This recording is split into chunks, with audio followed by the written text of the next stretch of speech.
Magandang araw. Ako po si Mark Lester Liraga. Ito po ang aking daily devotion. Gusto mo bang maranasan ang kabutihan ng Diyos na tinalakay po ni Pastor Russell Ocampo sa 365 Daily Devotion? Ang Bible verse po ngayong araw ay galing sa Psalm chapter 34 verse 8.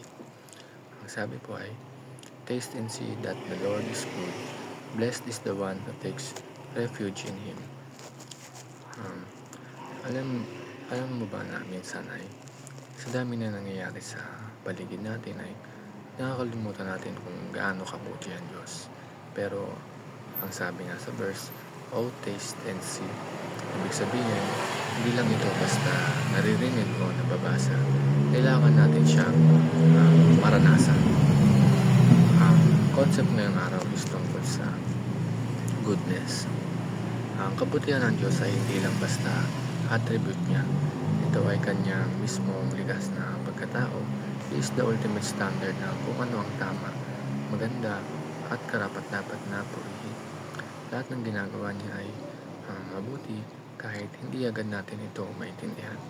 Minsan may mga sitwasyon na parang ang hirap intindihin kung nasan ang goodness ni Lord. Pero tandaan natin, He never stops being good dahil mabuti ang Diyos. Hindi, hindi pwede na kaya mabuti ang Diyos, pwede tayong magtiwala sa Kanya sa lahat ng pagkakataon. Ang first teaching is, God is eager to share His goodness to us. Hindi madamot ang Diyos. Hindi niya tinitipid ang kanyang kabutihan.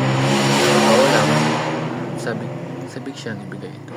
Lahat ng blessings, kahit yung simpleng peace of mind, provision, kalakasan, even second chances, ay patunay ng kabutihan niya. Kahit hindi tayo deserving, binubuhos pa rin niya. Pero ang tanong, willing ba tayo tanggapin ito? Second teaching is, humans are eager to reject God's rule. Tayo, bilang tao, may tendency talaga na tayong maging pasaway. Gusto natin tayo nasusunod, we want control, pero ang problema, kapag pinilit natin na tayo ang masusunod, kadalasan mauuwi tayo sa gulo, sa anxiety at sa heartbreak. Tinatanggihan natin ang pamumuno ng Diyos. And in doing so, tinatanggihan natin na rin natin ang kabutihan na dala ng kanyang plano. Ang last teaching is, God's goodness and God's rule are inseparable. Hindi pwedeng hiwalay ang kabutihan ng Diyos sa kanyang pamumuno. Kapag in-embrace natin ang kanyang rule, doon natin lubusang maranasan ang kanyang kabutihan. His commands are not meant to restrict us, but to protect us and to bless us.